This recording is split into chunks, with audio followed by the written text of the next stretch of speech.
Naming of organic compounds. First give the numbering of the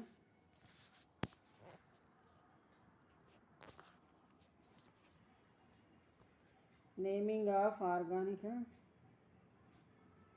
compounds. First give the number 1, 2, 3, 4, 5. So if you take this one, this side 1, 2, 3, 4, 5. So if you take any side, but here hydroxyl group, OH is the hydroxyl group. Hydroxyl group gets the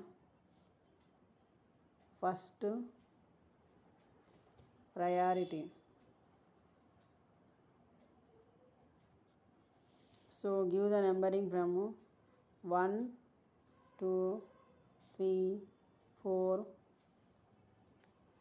5. 4-oxo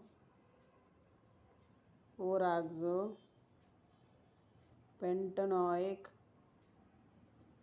acid is the name of the